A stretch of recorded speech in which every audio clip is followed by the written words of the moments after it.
where we're hurting and need healing. Speak, oh God, for your servant hears.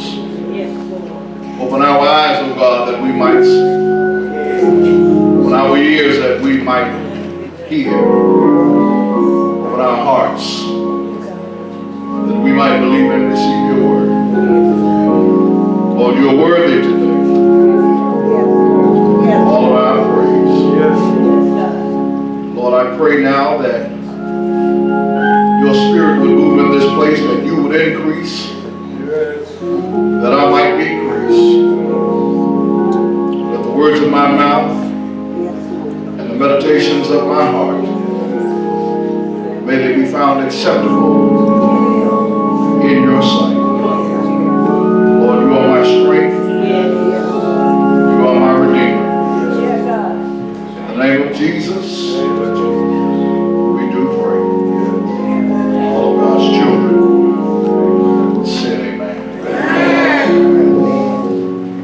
Aren't you glad that it won't last? Yes, sir. I mean, aren't you glad? Aren't you really glad that it won't last? How fitting the song today. It works well with the message that will come forth. Book of James, chapter number 1. And I just want to pull out one verse. James 1, verse number 2. James 1, verse number 2. When you have, if you can stand, would you stand for the reading of the Word of God?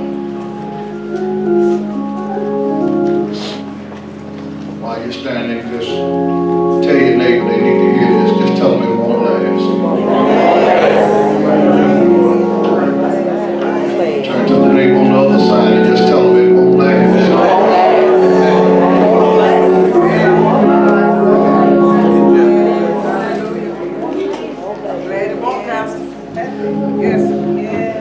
James chapter 1, verse number 2. James writes these words. My brethren, count it all joy when you fall into various trials. You may be seated.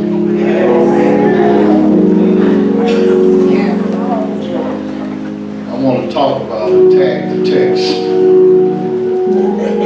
the psychology of suffering. The psychology of suffering. All right. A few days ago, I was at work and having a conversation with an acquaintance who was leaving some packages with us. And while he was there, he mentioned a coworker. And he said that while he and his coworker were there working, his coworker received a telephone call. And he said he knew something was wrong because it was a typical day at work.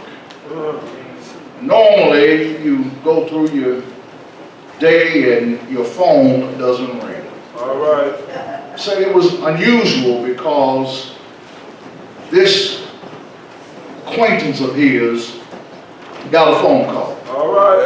All right. And he said that when he answered the phone, he discovered that the voice on the other line had some news that was not good.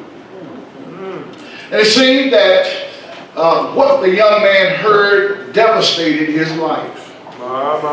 Because what he heard was that his family, who had been traveling up the dangerous highway, His family whom he loved, his family whom had piled in the car together had been traveling up the highway, and the word was there was an accident. And there he is hoping against hope. There he is hoping that everything was all right. There he is hoping that things were not serious. Asked the question, was anybody hurt and were there any survivors? The word came back, none survived.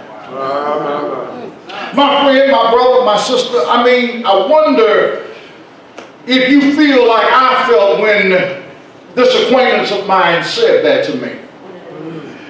We stood there both still in shock with chills running down our bodies, with goosebumps on our arms, because we discovered that somebody had not lost one, not lost two, not lost three, but lost all of their family in an accident. Can you imagine? It's bad enough to lose one. But can you imagine losing your whole family in one final swoop? And I asked myself the question, how did he take the news? How did he function? How did he make it through the day? How did he survive the test? And you do know it was a test, right? Mentally, most of us would have fallen apart. Physically, we would have been useless. But here he is, hearing that his world has just come apart. How does he function? I began to wonder and ask the question, is there a psychology to suffering? Because you know and I know that life doesn't play fair. There are tragedies, there are sufferings, there are trials, there are tribulations, there are pains, and every last one of us has them, and we all got to go through them. And my question is this, because I know you've asked the same question that I've asked: is there a way out? Is there an easy way? Is there a way to avoid them? How do we deal with them? You see, one of the surest things I know is that life often gives us unwanted guests. You're right. There are times when there comes what we call those peace stealers, those heart renders. They come and they mess up our life. They come unexpectedly. They come with their icy fingers wrapping around our lives. They come plodding along on slow legs, but they come. Yes, all right. And have you noticed that there are some people who handle disturbing news better than others? Have you noticed that there are some people who tend to go through trials and tribulations and heartaches and pains, and they never seem to fall apart? Have you noticed that there are some folk who seem to handle tragedy and adversity better than others? And I ask, is there a secret? Are they superhuman? Are they drugged out? Are they numbed out to the world around them? What do they have? Do they know something that we don't know? Have they tapped into some inner strength? Have they dealt with some kind of resistance that most folks don't know about? What is it that propels them? What is it that gets them through trials? What is it that helps them to make it while others seem to drag through and take every bump and every bruise? Why is it that some people Come on, Richard. seem to come through unscathed, while other folks seem to just lose it mentally and physically? Why is it? Well, I've discovered that there are some answers to those pressing questions. And James writes to remind us that there are some answers. There is a way to deal with tragedy. There is a way to deal with hardship. There is a way to deal with the stuff that comes our way. He says that you have to understand that life will mess you up. Yes, sir. And it amazes me how James seems to anticipate that troubles and suffering and mistreatment and the like will happen to all of us. He seems to anticipate that we will go through difficulty, and so he seeks to help us to deal with what is coming around the bend. He seeks to give us some sound wisdom on dealing with this inevitable suffering. In fact, he suggests that there is a psychology to suffering.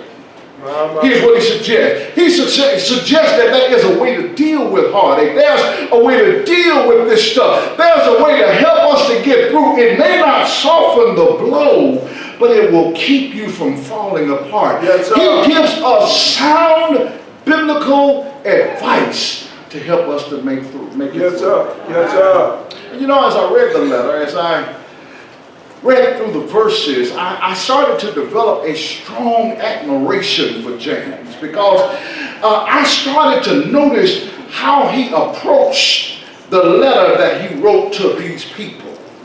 It made me understand that he understood those people who were suffering.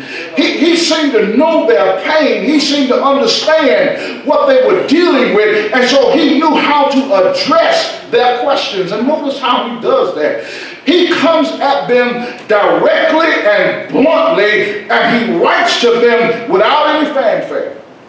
He does not come at them. He does not give them word of thanks. He does not stand up and go through all these protocols. He does not even begin with prayer. He doesn't even go into detail about how he knows what they're going through. He just comes straight to the point, and he gives them counsel. He does not mix words. He gets right to what needs to be said. Yes, sir.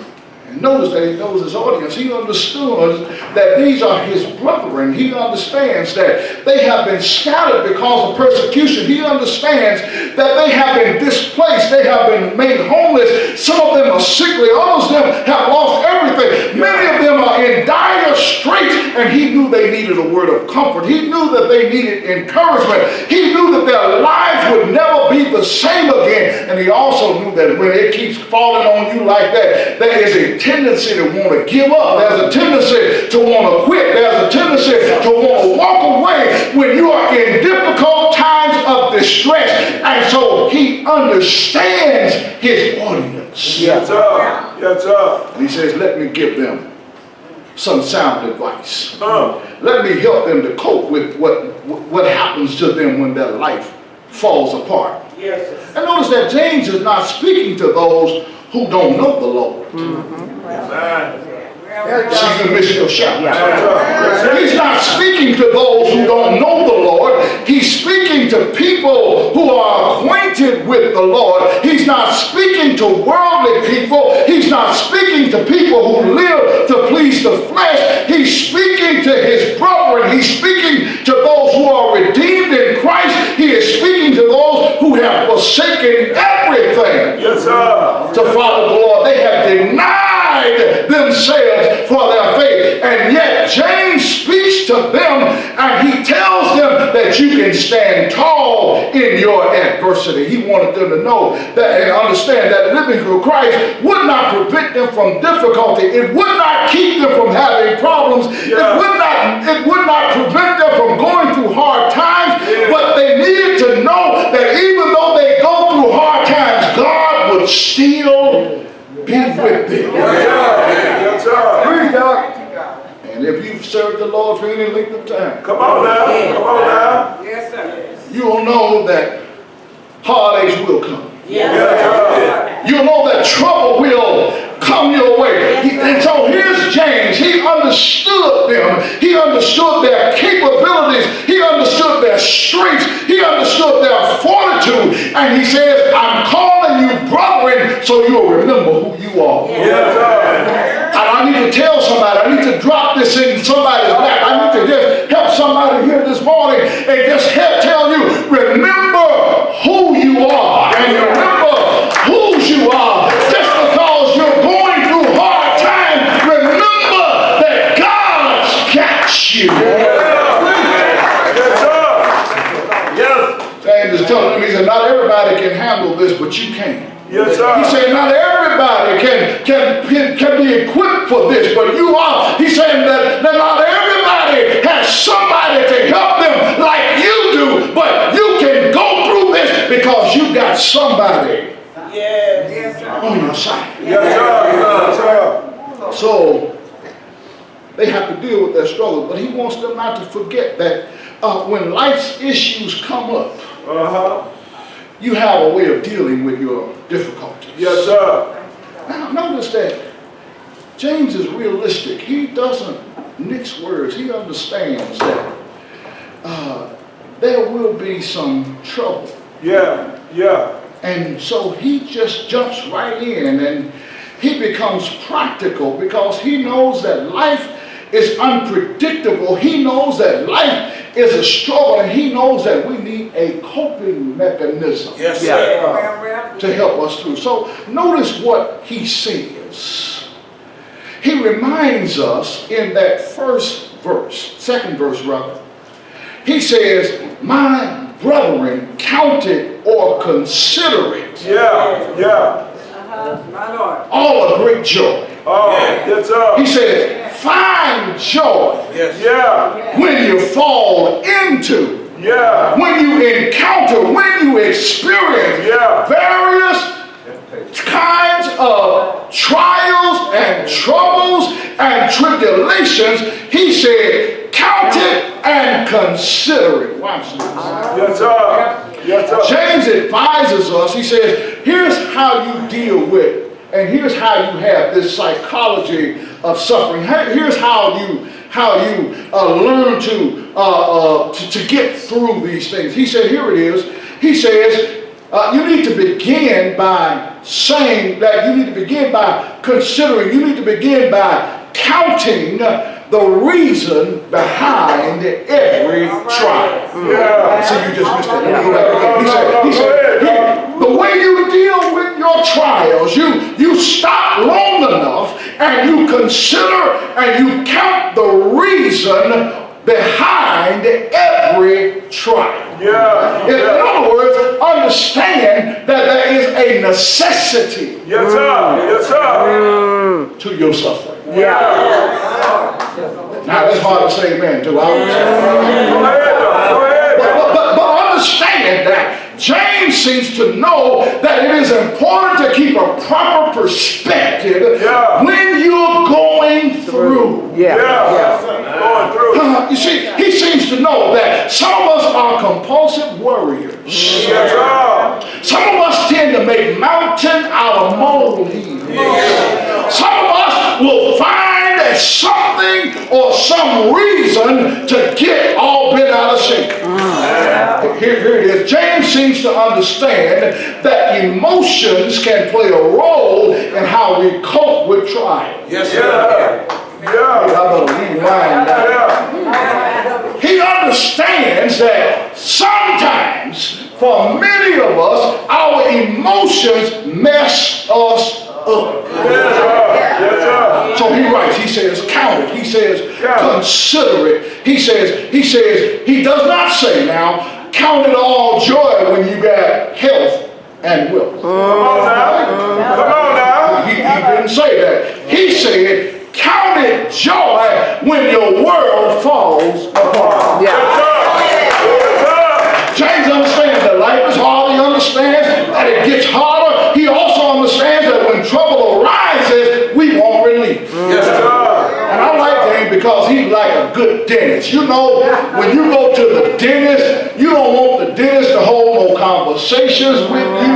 You don't want the dentist to sit there and ask you how you're feeling. You don't want the dentist to sit there and try to conversate. You want the pain out. And so James is like a dentist. He says, let me get the pain out. Now, it's possible that they wanted him to kind of massage them or stroke their egos, but he does not give them a lot of sympathy. He does not commiserate with them. He just gets right to the heart of the matter, and he gives them a new obligation to go along with their trials. He tells them not to faint in the battle. He but he says, count it joy. Now watch this, because here's what he does. From the very beginning, he wants to establish in them the right attitude. Right out. Please, Doc. Yes, sir. Okay, watch this. He wants to establish in them the right attitude to difficulties in life. Because guess what? Y'all already know human nature doesn't enjoy burdens. We don't like trial. We don't like tribulation. We don't like dealing with stress. We don't like the uncertainty that life gives us. But James said, let me help you cope. So he approaches these trials from a different standpoint. He understands that when we have these emotions, when we go through these pains and these sufferings and these troubles and these trials, they bring out the emotional side of us. And he says that this is the problem. Watch this. He understands that emotions can get in the way of reality. Emotions can serve as a barrier to your recovery. Let your emotions have their way. You'll never get where God is trying to take you. And so James says, I want you to put your emotional side to the back and look at this trial from a spiritual aspect.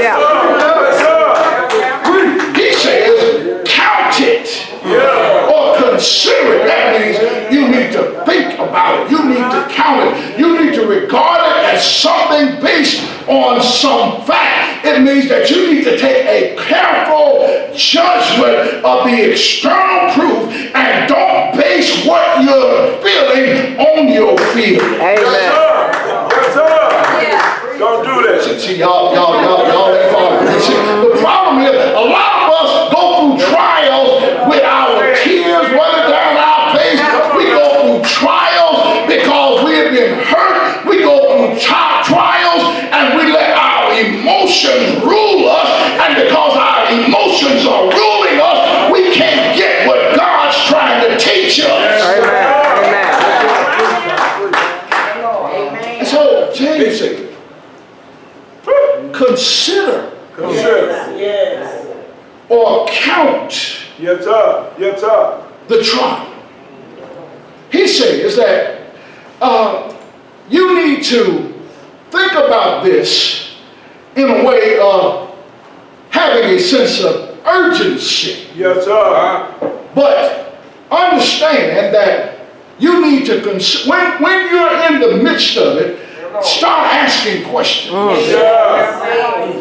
So he's trying to get us to understand that you have to be in the right frame of mind.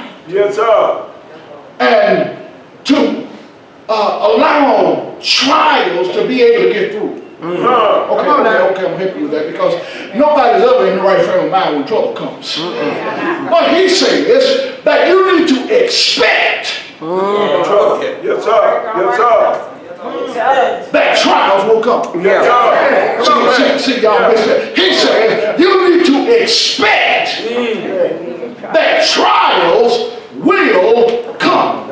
So if you are expecting trials will come, that helps you out. Now that doesn't mean you gotta be pessimistic. That doesn't mean you gotta walk around being pessimistic. But the question is, how do you do that? Well, you expect it. You go through it with your mind and not with your feeling. Think about the purpose of your trial. Your trials will come and they can destroy you if you walk around with gloomy thoughts. Your trials will kill you if you allow all of this death, doom, and destruction to be a part of your mind. That's why James says, count it all joy. Now James is not saying feel joyful, but he says learn to think joyfully. You know somebody wondering right now, Pastor? if our trials are for sure, should we not just grin and bear it and hurry up and get through it?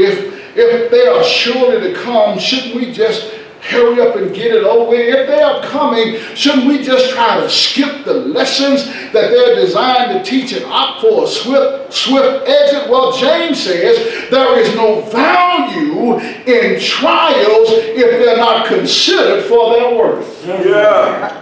In other words, he's reminding us that you need to understand that your trial has a weighty purpose in your life. Yeah. And you can get through this trial. It can be conquered with the right state of mind, because your mind holds the key to coming to a place of joy. Yeah. The Bible says, as a man thinks in his heart, so is he. Yes, sir. And so you can think your way through this thing. You remind yourself of what the Bible says. Yes, sir. Yes, sir. Come here, Paul. Paul says, I had a difficult life. I had troubles. I didn't have enough. I was in pain. I was suffering. He said, but I learned how to be content. Come on now. Can you imagine not having enough food in the cupboard, not having enough clothing, not having a place to sleep, but still being content? Yeah. Can you imagine going through heartache and pain and still saying that the Lord is good? Yes, sir. Yes, sir. How did Paul do this? Paul understood that God was still in control. Somebody, because you think that just because you don't have everything that God has turned his back on you. I need to remind you, God hadn't turned his back on you. God's just testing you. All right.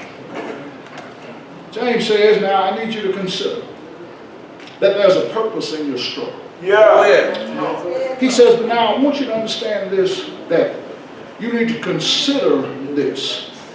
Then James comes and he tells us that when trials come, we have a choice on how we decide to deal with them. Yeah. He says, I want you to consider your trials with joy. Yeah.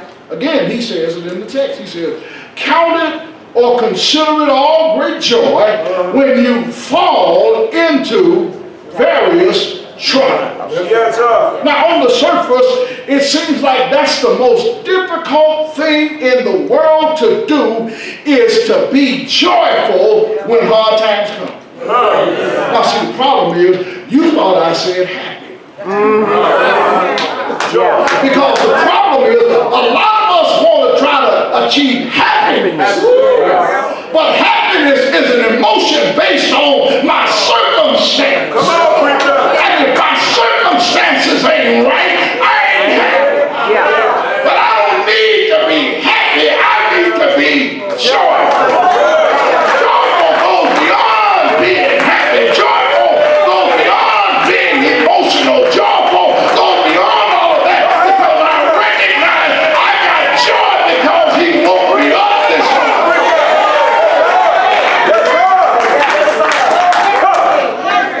So he says, count it. Oh, joy.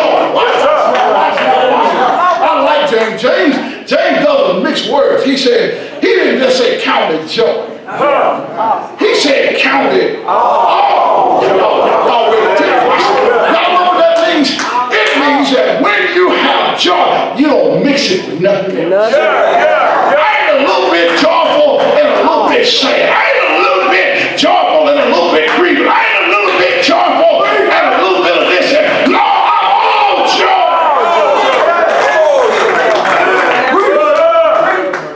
He says, count it. Well, I can't count joy when I don't know what joy means. Joy means to rejoice. Joy means to have an attitude that is cheerful and glad. Joy means to delight going. Reverend, you still ain't convincing me yet, because you don't know what I'm going through. But see, joy is something way deep down inside.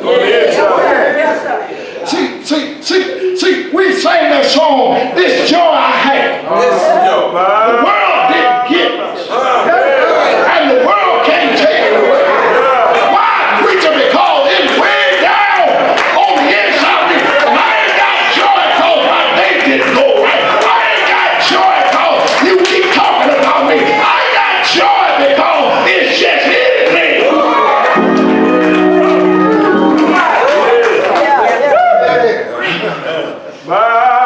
So he says, count it. Pastor, how is it that I can count it joy? Well, James says it's possible when you know you can lean on the Lord. James said you can have joy when you understand that God provides for his children. God said you can have joy when you can go through life with not a complaint and with willingly and endure trials. He said that you can have joy when you can go through regardless of the cause, regardless of the type, regardless of the severity, because you know that God has got you regardless of what you I can lose everything I got, but God's still able. They can take from me all of that. I can get to my lowest sickness, but God's still in control. Yes, he is. Some folk fall apart when they lose everything. Some folk fall apart when they lose just a little bit of something. But us Christians, our stand even when they take everything away from us. So here's the good news. I'm almost in my seat. Here's the good news of the text. God talked to James. And he said, tell them to consider. He says, remind them that when they consider it, that they should come to the next place and have a choice to rejoice in what they're going through. Then he says that once you have considered it, I want you to recognize something that he says in the text. He says this, not only consider and not only choose joy, but he says, I want you to understand something that will help you to have psychology in suffering. He said, I want you to understand that you will have a 100% chance that troubles will come. Let me repeat that one more time. James says you need to understand that trials and troubles and sufferings will come. There's a 100% chance in your life that you can't get out of this without going through something. You see, you can psychologically deal with suffering when you know there is a certainty of trial. It's in the text because James said, count it all joy when you fall. Yeah, see, a lot of us want to say, if I fall. But the text never says, if you fall. The text says, when you fall. I don't know where we get the idea that when you get saved, you'll never have a problem.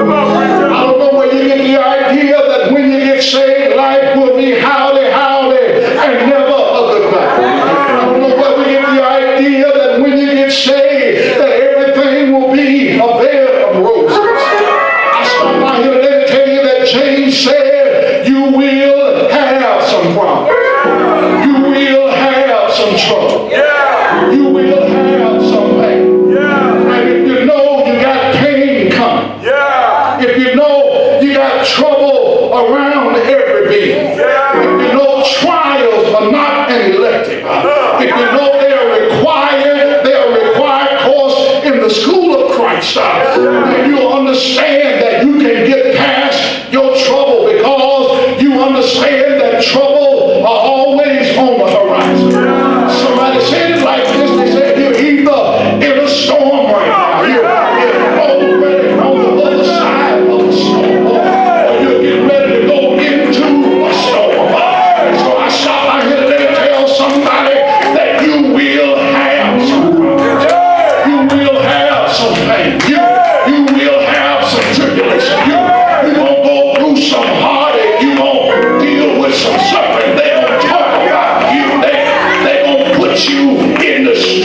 decided that he was going to go out for football. And when he got all suited up, went out on the football field, and the first play of the game, somebody hit him. And he jumped up off the field, ran over to the sideline, looked at the coach, Brian, said, "They hit me." And the coach said, "Son, let me tell you something. Football is a game of contact. And if you play football, you're going to get hit. Because that's what it's all about." I know you missed it.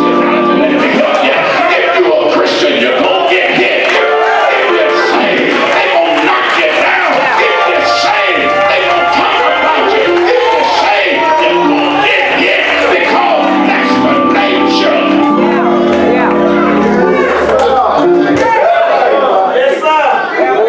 So, stop talking about if. When.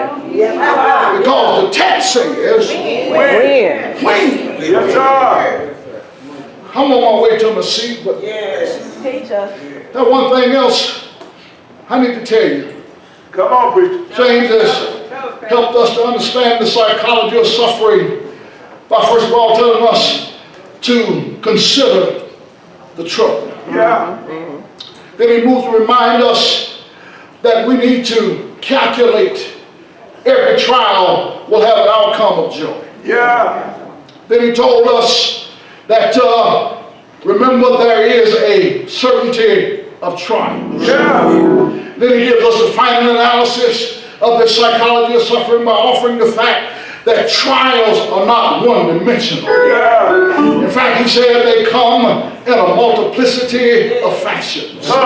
It's in the text because he says, "Count it all joy when you fall into various kinds of trouble." Yeah. Now, I want you to understand that you'll never get away from trials. Yeah. And you'll never be able to live your life without them. But I need to tell you that when you encounter them, they are not all the same. Yes, sir. Some trials are short trials. Yeah. Some trials are long trials. Yeah. Some trials creep up on you. Yeah. And some trials you see coming. Yeah. But I need to tell you, they are different kinds of trials. Yeah. Some trials are full of pain. Yeah. And some trials, you can get through them easily. But they are still trials nonetheless.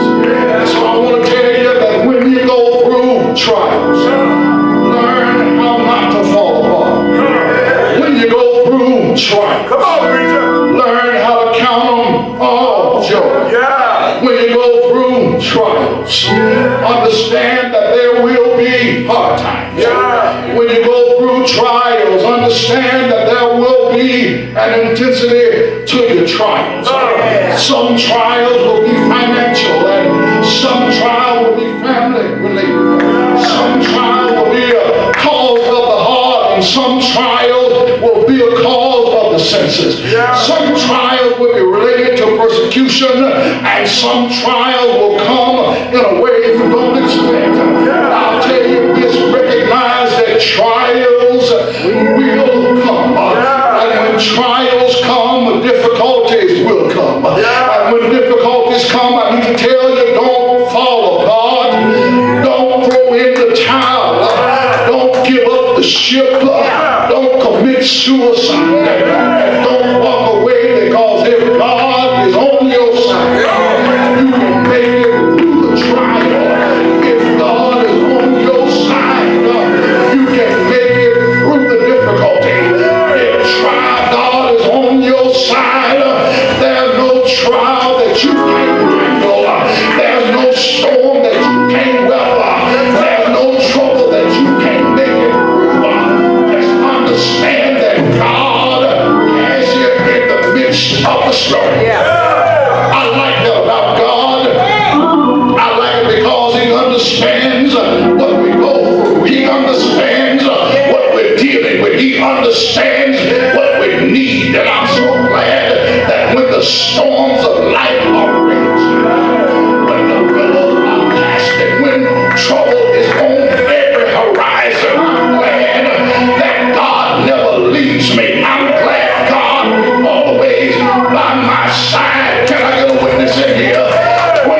going through, consider why you're going through.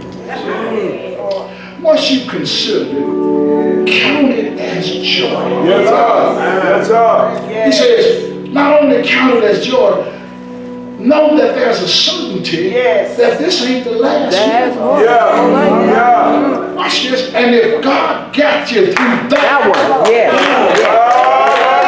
Yeah.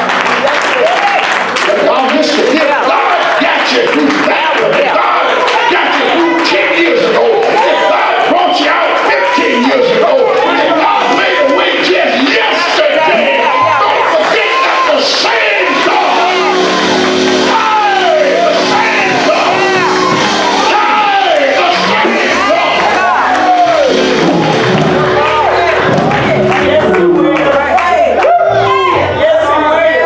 They'll come. Yeah, they're coming.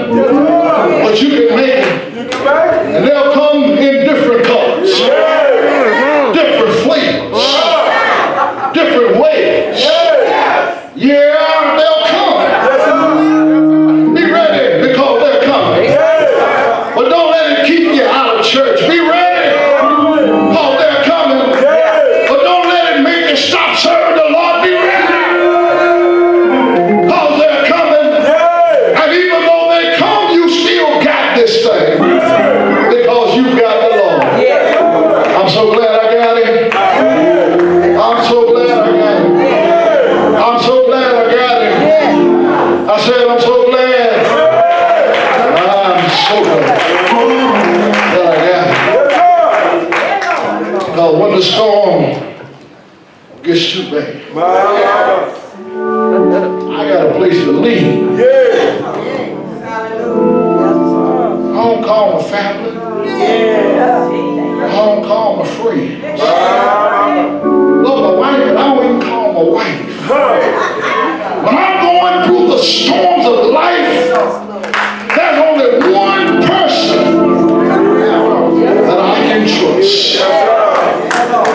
Can I tell you who he is? His name is Jesus. Can I tell you who he is? He's my company keeper. Can I tell you who he is?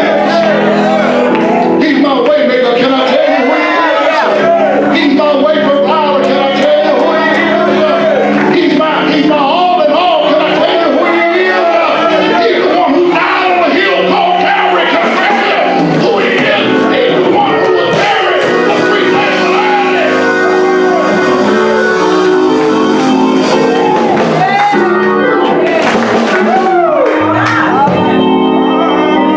Let me help you. I'm done. Let me help you. If he did it for me,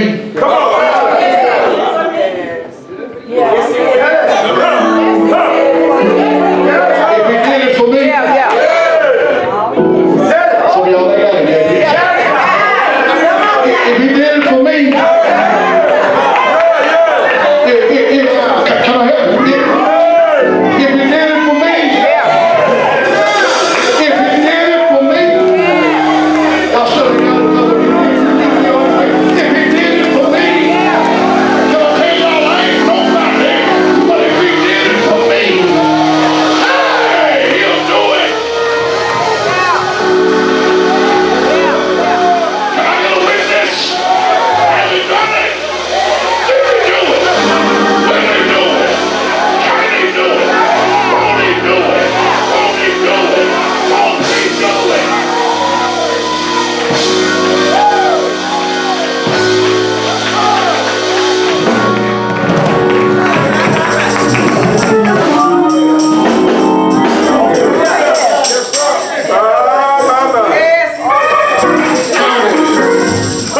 Count it. There's a psychology. There's a psychology. There's a psychology to suffering. Oh, well, next week you'll talk about the purpose. I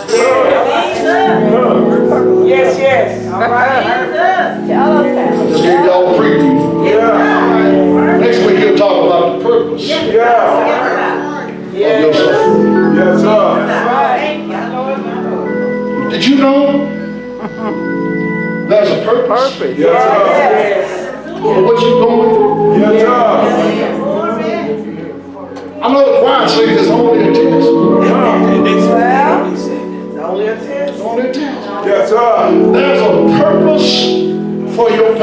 Yeah. There's a purpose for what you go through. Yeah. See, I heard this today, and I'm so glad I heard it. You don't know All right, tell us about how strong you are.